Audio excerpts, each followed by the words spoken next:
Salut à tous, c'est Jeff. Aujourd'hui, on se retrouve pour une nouvelle vidéo. Ça fait longtemps que j'avais pas repris les vidéos, mais aujourd'hui, j'avais partagé un sujet qui est vraiment très important, je pense, pour tout le monde. On va parler aujourd'hui des relations amoureuses et amicales. Aujourd'hui, je vais te partager ce que je pense des relations amoureuses et amicales.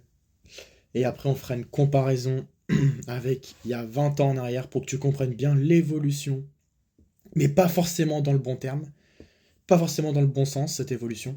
Tu le verras bien par toi-même et avec les statistiques que je vais donner dans cette vidéo. Sur ce, si t'aimes, like et abonne-toi. Petit disclaimer, je suis un peu malade, donc ma voix est un peu cassée. J'espère que ça vous dérange pas. Et au niveau de l'évolution, c'est ce que je pense des relations amicales et amoureuses en 2025. Aujourd'hui, à l'époque de maintenant. Et on va faire une comparaison sur il y a 20 ans en arrière, avec des études que j'ai trouvées. Donc on va commencer par en 2025, donc aujourd'hui. Les relations amoureuses et amicales, j'ai remarqué que c'était vraiment très virtuel. Il y a beaucoup d'interactions en ligne qui se fait de plus en plus, à travers des vidéos, à travers des appels, à travers de beaucoup de choses. Mais c'est vrai que, par contre, les rencontres ou les moments passés en vrai, en réel, se font de plus en plus rares par rapport aux époques. Même il y a 5-6 ans en arrière, ça suffit pour dire qu'il y a déjà eu un changement radical au niveau des rencontres, au niveau des moments partagés. C'est vrai qu'aujourd'hui, on est de plus en plus connecté en ligne, on est distrait par des multitudes de pubs, de vidéos, et c'est vrai que c'est pas forcément bien. Moi, je trouve que les relations amoureuses et amicales devraient se faire plus en vrai, parce qu'en ligne, le problème, c'est que ça crée beaucoup de solitude, on s'isole en fait, hein. Et du coup, on sort pas de chez soi, parce on ressent plus le besoin vu qu'on discute avec nos amis en ligne. Même en appelant, on pense qu'on passe des moments avec nos amis, profonds, tout ça, mais en fait, la vérité, c'est que c'est du virtuel. Les émotions se connectent pas. En fait, les émotions, elles se connectent que quand tu fais des rencontres en réel. Et en fait, les rencontres en réel permettent des émotions qui se contactent, de la connexion qui se crée, et beaucoup plus d'échanges profonds et beaucoup moins superficiels. Et en plus de ça, j'ajoute un autre truc, les souvenirs seront marqués même après 10, 20, 30 années après. Parce que moi, j'ai des souvenirs qu'il y a 20 ans ou 15 ans, je m'en souviens encore. C'est un truc de malade, hein. Alors que tu me demandes ce que j'ai fait hier sur Instagram ou sur Snap, je vais pas pouvoir te répondre. Tous les moments passés en virtuel, tu as beaucoup, beaucoup, beaucoup moins de chances de t'en souvenir dans 5 ou 10 ans dans les années à venir. Cela montre bien l'importance des interactions réelles qu'on ignore beaucoup plus en 2025, même ces dernières années. On va commencer avec la comparaison où il y a 20 ans en arrière, et là accrochez-vous bien, parce que là ça va faire mal.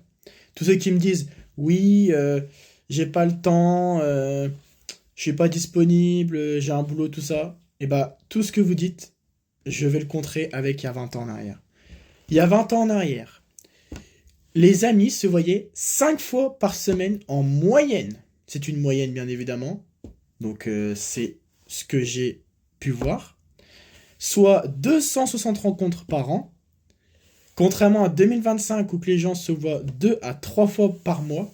C'est vrai que ça reste très faible. Ça veut dire qu'en 2005, il y avait 80 à 90% des personnes qui se voyaient par rapport à 2025 en plus. C'est quand même un truc de malade. Quand on compare ça, en fait, on devient fou. On se dit, mais putain, en fait, il n'y a plus aucune excuse. En fait, il faut savoir qu'il y a 20 ans en arrière, voire même avant, les gens se voyaient beaucoup, beaucoup, beaucoup plus régulièrement. Parce qu'il n'y avait pas les réseaux sociaux. Donc les gens, forcément, il fallait qu'ils sociabilisent. Maintenant, on va parler des rencontres amoureuses. En 2025, il y a un couple sur 3 qui se rencontre en ligne. Donc c'est vrai que c'est plutôt choquant. C'est vrai que je ne m'attendais pas trop à cette étude. Alors qu'il y a 20 ans en arrière, en 2005, il n'y avait pas d'application de rencontre. Voire très peu, si je me trompe. Et les interactions se faisaient beaucoup plus en réel. Ce qui facilite une connexion beaucoup plus solide de la relation. Et bougez pas. En 2025, effectivement, comme vous avez pu le constater, je pense, beaucoup de monde vont être d'accord avec moi, les relations sont de plus en plus fragiles.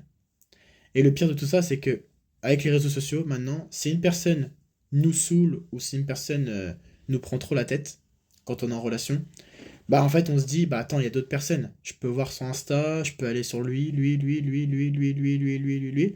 Surtout pour les filles, hein, très fortes là-dessus. Elles peuvent tout à fait choisir un autre mec sans aucun problème.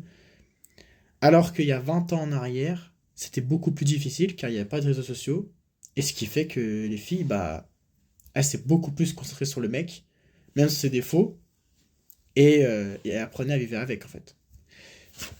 Conclusion de tout ça, en 2025, les relations durent en moyenne, attention c'est une moyenne encore une fois, 1 an et demi.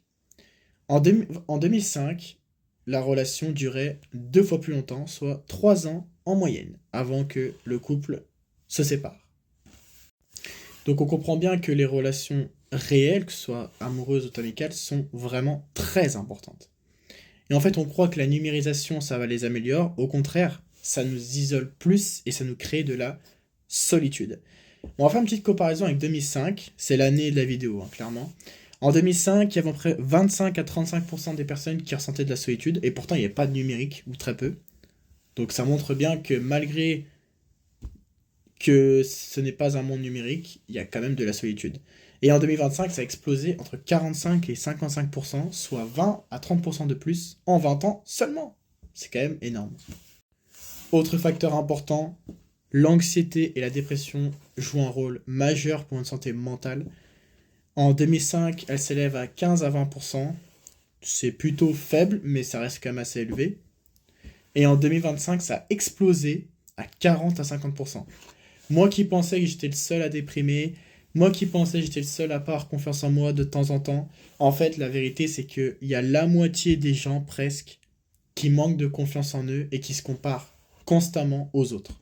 C'est vrai que ça m'a rassuré d'un côté, mais d'un autre côté, je me dis, mais avec les années à venir, qu'est-ce que ça va donner, quoi? Mais il y a des solutions à tout ça, mais ça, je ferai ça peut-être dans une prochaine vidéo. Dernier facteur très important, le plus important, parce que c'est la base, on va parler du bonheur. Alors, je vais parler de mon cas. Effectivement, ces dernières années, j'ai pas été le mec le plus heureux, clairement. Ça a été difficile, j'ai affronté beaucoup d'épreuves difficiles, et c'est pas fini. C'est vrai que j'ai l'impression que plus on avance dans le temps, et plus la vie elle est difficile. Je sais pas ce que vous en pensez, mais clairement, le bonheur, c'est vraiment très important, surtout dans notre vie quotidienne. C'est ce qui permet d'être heureux au quotidien et d'accomplir des grandes choses. Et puis, c'est super important d'être heureux, quoi. Mais ce qu'il faut savoir, c'est qu'en 2025, le bonheur a encore diminué, décidément. En 2025, on estime que un jeune sur deux n'est pas heureux. Mais c'est quand même un truc de malade, quand même. Comment c'est possible? Avec toutes les nouvelles technologies qu'on a, avec toutes les nouvelles connexions, avec tout ce qu'on a, il y a un jeune sur deux qui est heureux. Moi, j'ai des explications. C'est parce qu'on est dans un monde hyper connecté, avec de la pression sociale intense, de la comparaison, beaucoup de vente du rêve, et on se compare à ça. Il y a beaucoup de facteurs en fait qui font qu'on est moins heureux et on vit moins dans la simplicité qu'avant. Je trouve, on est beaucoup surchargé mentalement, je trouve. Alors qu'il y a 20 ans en arrière, en 2005, encore une fois, je sais que vous aimez bien cette année. Non, mais en 2005, il y avait 70% des personnes qui étaient heureuses chez les jeunes, ce qui est notamment beaucoup plus élevé.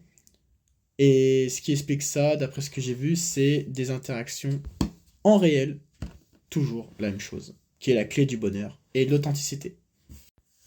Pour conclure, bien que j'ai pas vécu l'époque en 2005, enfin j'étais très jeune, hein, j'avais 4 ans, mais toutes ces statistiques me semblent totalement justifiées. Et même sans parler de 2005, même quand j'ai vécu mon adolescence entre 2016 et 2020, j'ai passé des années nettement meilleures que ceux que je passe actuellement.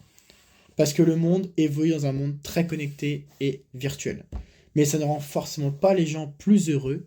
Au contraire, j'ai l'impression que ça dégrade la santé mentale. Petit à petit, qu'on avance dans le chemin, dans les années. N'hésitez pas à dire ce que vous en pensez de cette vidéo. Elle n'est pas parfaite, mais elle permet de voir un petit peu cette évolution des relations amoureuses et amicales. Sur ce, à la prochaine.